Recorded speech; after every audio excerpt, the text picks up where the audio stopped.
And welcome. This is the webinar for understanding your 1095-A form for tax filing purposes. Everyone should be automatically muted once you log in. And at any time, if you have a question, type it into the chat box and we will address questions at the end of the presentation. If you're having trouble hearing through your computer, there is an option to dial in on the telephone. So let's get started. Welcome, I'm Kim Hines, I'm your moderator, and our presenter today is Monica Caballeros with an assist from Deb Eastman. And Monica, take it away. Hello everyone. Today, as Kim mentioned, we are going to be talking about understanding your 1095-A tax form. We will be talking about reconciliation, what that term means, as well as what it means for the customers who have enrolled in a qualified health plan, perhaps with advanced payments of the premium tax credit during any of the past years. We'll be talking about the 1095 process, as well as the IRS Form 8962, and again, what that means for the customers. So starting off with the 1095-A form, this is a tax form that is issued by Access Health Connecticut, and it is issued to any person who has been enrolled in a qualified health plan through Access Health Connecticut. And this is a form that has been issued since 2014, the first year where there has been a qualified people enrolling into qualified health plans. And moving on to the 1095-B form. This is a different form. This is if any individual has been enrolled for 1 month or more in Husky Health coverage or Medicaid coverage. It's also issued for individuals who have Medicare coverage, for example, and other types of government-sponsored programs. But for the purposes of the Access Health Connecticut clients, this 1095-B form is for people who, again, have the Husky Health insurance at any point during the year, and this is issued by the Department of Social Services, not by Access Health Connecticut. So for example, if you have some people in your household who were enrolled in a qualified health plan and other people in the household, perhaps the children, who were enrolled in the Children's Health Insurance Program known as Husky B, who were enrolled in Husky A, you may be receiving a couple of different tax forms, one from Access Health Connecticut and another one from the Department of Social Services. And finally, there is also another version of the 1095 form that is called the 1095-C form. This is a form that is issued by an employer. If you not only you had coverage that you actually enrolled in through your employer, or that your client had enrolled into through their employer. This is if the client had been an employee and had been offered health insurance coverage or was eligible at any point in the year. So even if they had waived coverage and chosen to come on to Access Health Connecticut or get insurance through Husky Health, they would likely still be receiving this 1095-C form. But this one is not issued by Access Health. It's from the employer, and so if somebody needs to get this form, they would reach out to their employer or to the insurance company directly. That being said, all of the 1095 tax forms have been issued by Access Connecticut, and as well as the 1095-B forms of the Department of Social Services.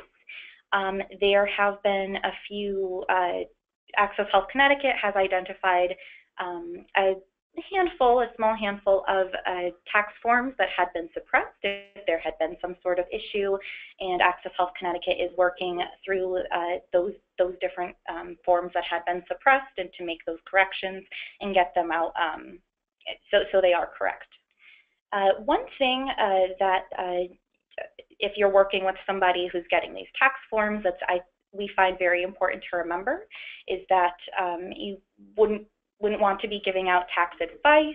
And so if some customer has a question about the information on their 1095A tax form, they should really be consulting an accountant or a tax professional. So just something to keep in mind. Moving on, as I mentioned, the tax forms have already all been mailed out, and Access Health Connecticut has sent out some mailings and emails, I believe, as well, in addition to the paper mailings, letting people know that these tax forms are out and that they should keep an eye out for them, because it is very important to get these, to use these forms to file your taxes, because it may have an impact on future eligibility. As you can see on the slide we're looking at now, there are a couple of frequently asked questions that are addressed in some of these mailings that were sent out. So that's one way Access Health Connecticut is trying to get the word out to people about how important tax forms are. And a new feature this year is that Access Health Connecticut is now able to upload, if the client has a client account or a customer account through Access Health Connecticut, tax forms have been uploaded into those accounts, so someone would be able this year to actually go in and download that form, though of course we did also mail out all of the versions through regular snail mail as well. So moving on to reconciliation, what happens once someone has that tax form from Access Health Connecticut or the Department of Social Services, and everything looks correct, so they don't need to reach back out to us to confirm the coverage dates or the individuals covered, the tax credit, everything looks good. They will go through, they will use that 1095A tax form, and they will specifically a 1095A, so they had enrolled in a qualified health plan through the year, and they would take that to file an 8962 form and go through a process that's called reconciliation. And as we have on the slide, reconciliation just is a validation of your premium tax credit eligibility and a confirmation that you have received the correct amount of advanced payments of the premium tax credit throughout the year. So in lay terms, what that means is that there is a comparison that is done at the end of the year using these tax forms between the information that was in someone's Access Health Connecticut application, specifically their projected modified adjusted gross income from which they were determined eligible for a certain amount of tax credits. And there's a comparison that's done between that projected annual income and the actual annual income that the person makes when they go through, they file their 1040, and they see what that modified adjusted gross income was. And if, for example, if somebody had attested to a projected modified adjusted gross income that was much higher than what they ended up making at the end of the year, now that they know exactly what they made, then they would be able to collect additional premium tax credit that is due to them at that time. But it also works the other way, in that if somebody had projected a lower modified adjusted gross income in their Access Health Connecticut application and received quite a bit of tax credit throughout the year, and it turns out that they ended up making much more money, or their modified adjusted gross income was higher than that amount, then they would actually be required to repay the difference between what they should have actually received and how much they did receive based on that attestation. So moving on, there are, kind of along that vein, there are reconciliation caps. In other words, if somebody received too much tax credit, they would have to repay back the difference, but they're also subject to a cap. That means, let's say somebody had received in excess of $3,000 of advanced payments of the premium tax credit, but their household's modified adjusted gross income puts them, just for example, at the 350% federal poverty line, and we'll assume in this example as well that this is a household of more than one person. They would actually only be responsible for repaying then that $2,500. And that's how that reconciliation cap works.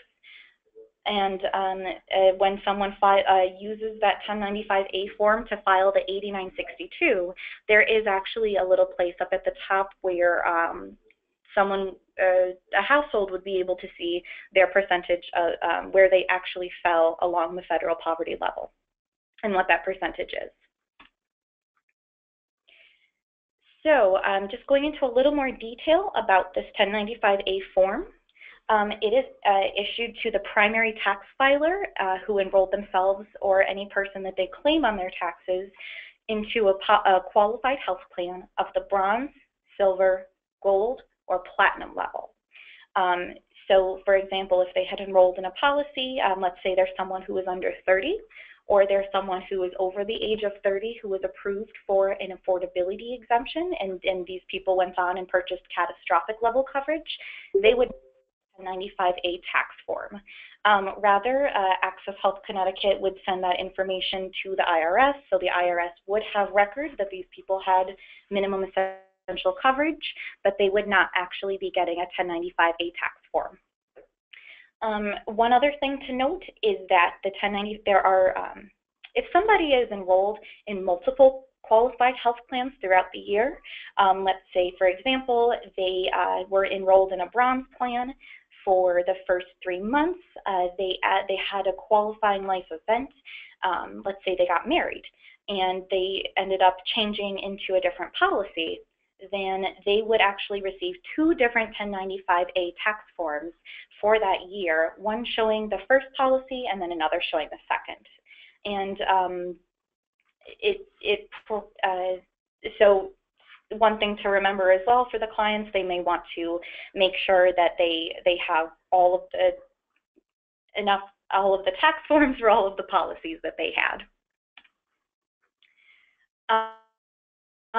The 1095A tax form will also show the details of the 2016 coverage, and that means it'll list right on it the people who were covered in all of those policies, so that would be something else that the clients would want to check for when they're looking to make sure they got the right amount of tax forms. So they'll check to see who was covered under the policy and that looks correct. There's also going to some of the other information that's included on these tax forms would be the amount of essential health benefits of the premium, so the premium price, but just the essential health benefits portion of the premium. It's going to, one of the columns on the 1095A form might show as the premium price as a little bit different than what the person actually paid all year. There's also going to be another column that shows the second lowest cost silver plan. And then there's also going to be a third column that shows the amount of advance payments of the premium tax credit that were paid out to the insurance company on behalf of the clients throughout the year. So if we move on to the next slide, hopefully this will help illustrate what I'm talking about a little bit better. And it's a little small, but hopefully you're able to see that in Part A we covered the demographic information. In Part 2 there, that will show who was covered. And then in Part 3, going back to what I was talking about with the 3 different columns, Part A is that monthly premium amount, but specifically the percentage that are essential health benefits. Column B there, the second lowest cost silver plan, and then column C is going to show those tax credits. So one of the big questions that we get pretty frequently is, how do I use my 1095A form? So you actually, this is not a form that needs to be filed with your taxes. This 1095A is used to actually complete a separate form called the 8962 Premium Tax Credit.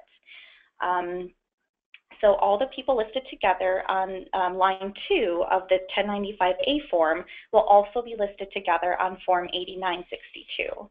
And you will, your tax professional, the tax software, your accountant, what have you, will need to add together the values for the entire tax household and put all of that information onto the 8962 form. You will, and I think we may have touched on this earlier, but you will need to have completed your 1040 filing before attempting to complete that 8962, and that's in order to see the actual modified adjusted gross income at the year's end, because the 8962 is the form that does that reconciliation process and makes that comparison. and we'll have a picture on the next slide here so you can see, but on this 8962 form, there are some lines at the bottom, lines 24 to 26, that are used to decide if someone has received too much tax credit, too little tax credit, meaning they can collect additional tax credit, or if their projection was spot on, they will hopefully not have to reconcile any amount of premium tax credit. And then going down, lines 27 through 29 will help someone decide how much they may have to pay back. And you'll see there, again, it's a very small picture, and the coverage year has 2014 up in that right-hand corner. If you were to Google the 8962 form, and they haven't changed really through the years, but it'll come right up if you want to see that in a little more detail. And there's also instructions provided by the IRS if you are interested in some light reading. So this, again, will show how much, what the federal poverty level, what the household ended up at as their modified adjusted gross income, the amount reconciled, and whether they receive too much or are owed back tax credit.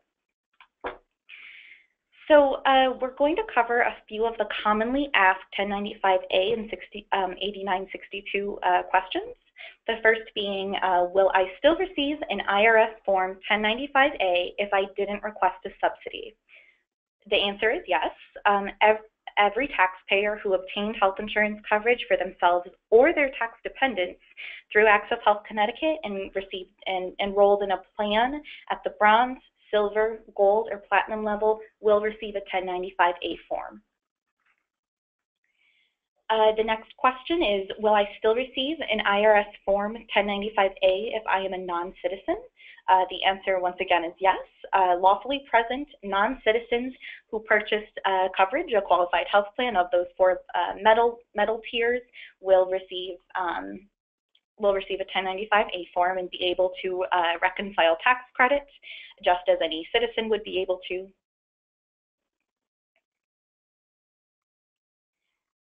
The next question, how will the fact that my premiums and tax credits change throughout the year impact my form and what I'm eligible for when I'm filing my taxes?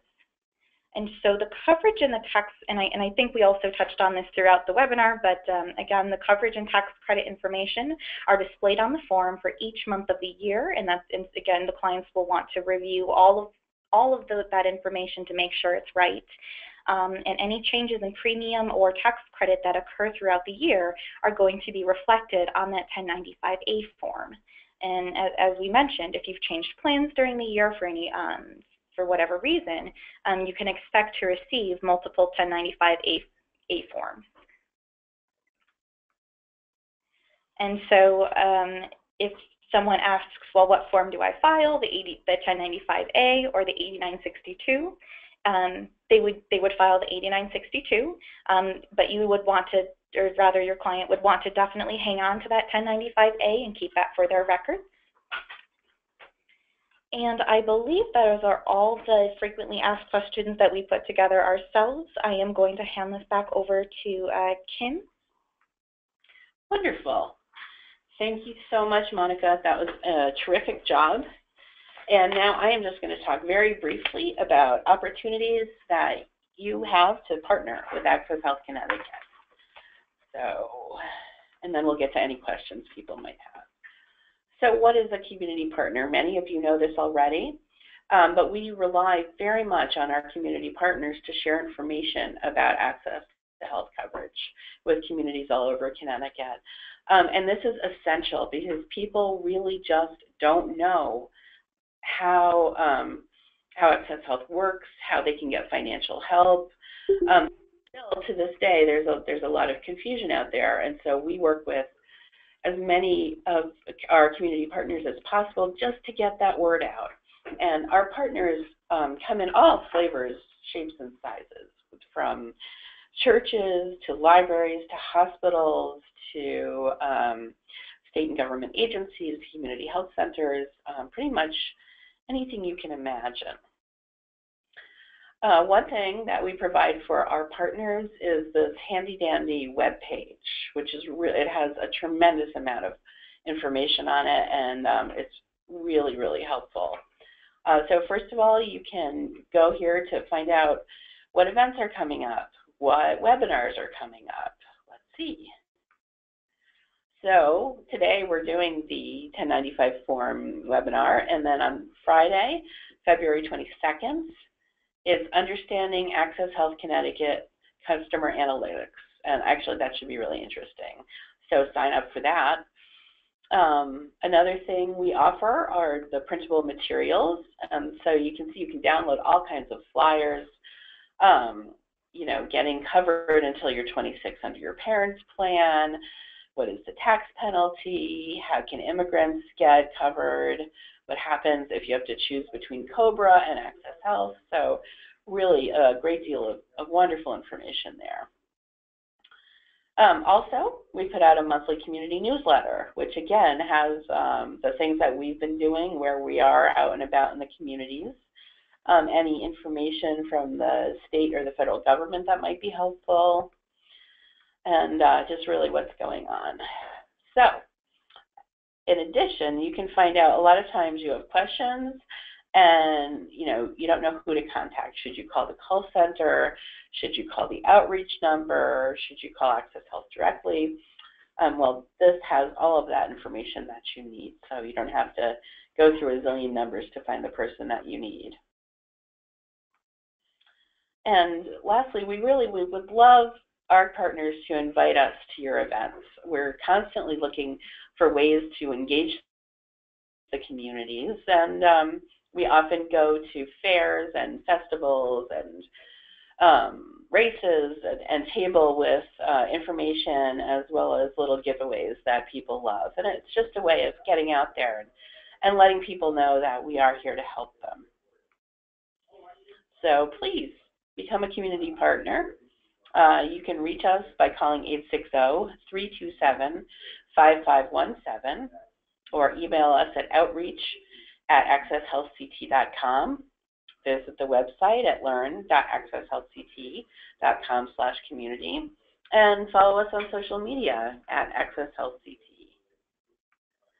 And so now I'm going to pause for questions, and while we're pausing for questions, I'm going to type a link to a survey into the chat box, and it would be incredibly helpful for us if you just took a quick moment, it won't take very long at all, to follow that link and tell us what went well and what could go better on these webinars. We're interested in what you have to hear.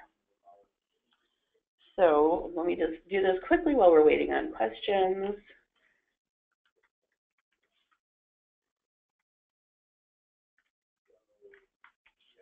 And you guys think of questions. This is complicated stuff. I'm sure somebody has questions.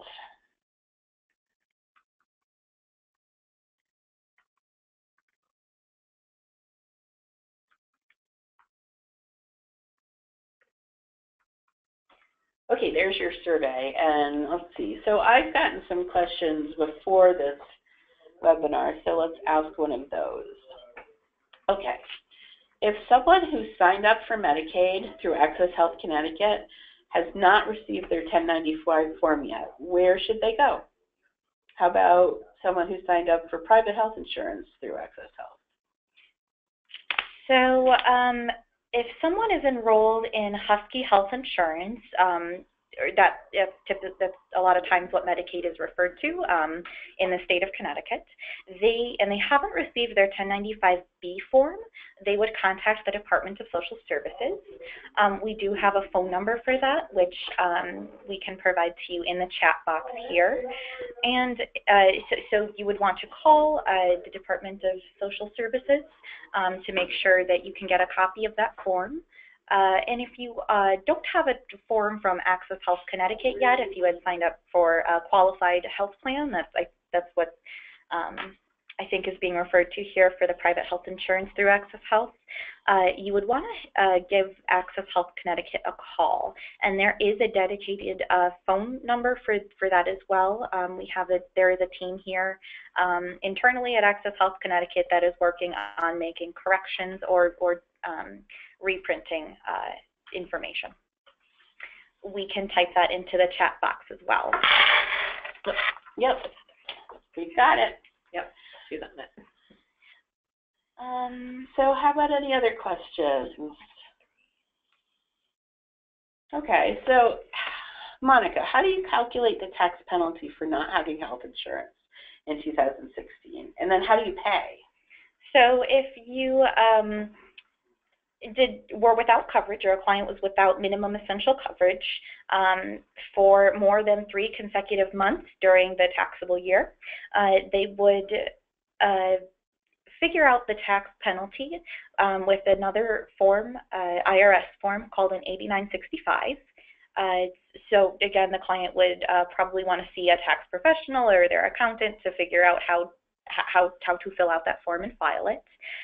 One thing I did want to mention actually is if somebody has been without coverage for less than 3 consecutive months, they are actually able to claim an exemption, and this is done when they file their taxes. This is not an exemption that needs to be granted by Access Health Connecticut. So let's say someone had they were enrolled in a policy through their employer, and then they lost coverage and had that qualifying life event. Perhaps they waited until after that loss of coverage to go through Access Health Connecticut and get enrolled into a new policy. And so it results in, let's say, a 2-month gap in coverage right in the middle. What that client can do is, and again, this would be using the 8965 form, is claiming it's called a short coverage gap exemption, and this is again something that you wouldn't need to go through Access Health Connecticut to do, and this is an exemption that is just as the name would have it. This is a short coverage gap exemption. It is for if you have a gap in coverage that is less than 3 consecutive months. So that is something you may want to keep in mind when filing your taxes. We have another question that's come up. If the client has no income and has a QHP with tax credits, do they still have to file? I have had clients tell me that they've been told they don't have to file a return.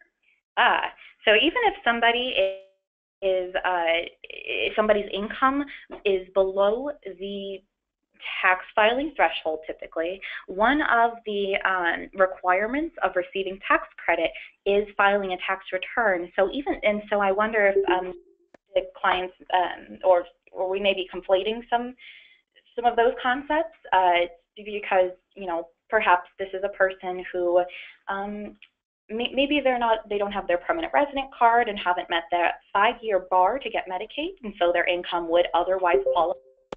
And I think that might be what you're getting at here when they say that they have no income but were in a qualified health plan receiving those advanced payments of the premium tax credit. That's the scenario that I think is most common. Then they would actually be required to file a tax return for that year. And in fact, if they don't file a tax return, then they will actually not be able to be enrolled with tax credits. Of course, they may maintain a full price qualified health plan. Perhaps their status has changed and they're now eligible for Medicaid. They would still be able to go on and get those programs, that health insurance, but their tax credits will be discontinued. And so you'll want to be sure that if someone received tax credit, they file their taxes. Okay, one more question has come in. What would cause a 0 in column A, but higher values in columns B and C for a given month?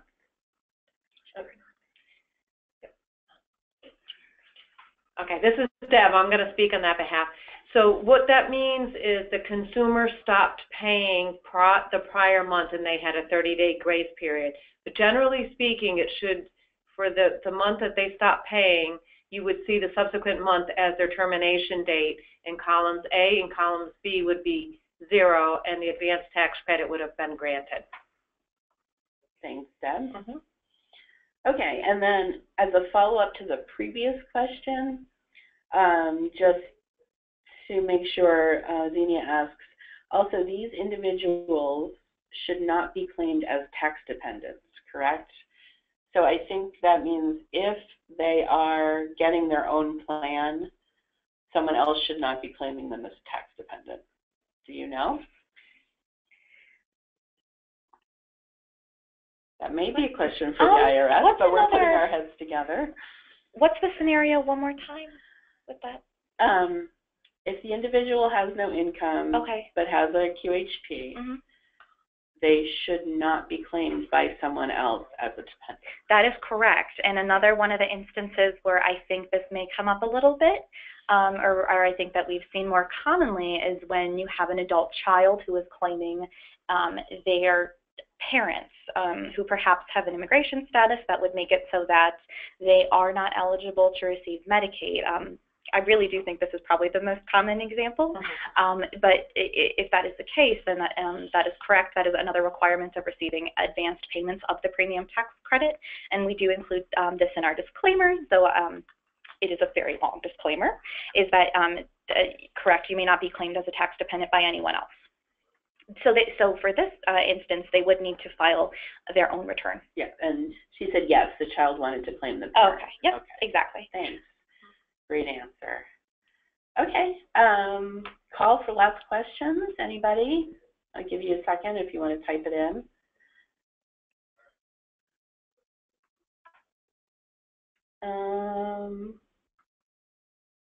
Okay. If someone notices any other discrepancies on the form, or you're working with a client who notices any discrepancies, they can always feel free to call that 1095A telephone number that we've provided, and there's a team of individuals here who do have contacts at the insurance companies and can reach out to them to confirm coverage dates, individuals covered, what have you. So don't hesitate to call. Great. And again, if you have questions, you can also email them to outreach@accesshealthct.com, and I'll do my best to find an answer for you. So thanks so much, everyone. I think this was a great webinar. Thank you, Monica and Deb. You were really, really great. And we're looking forward to seeing you at the next one. Have a great day.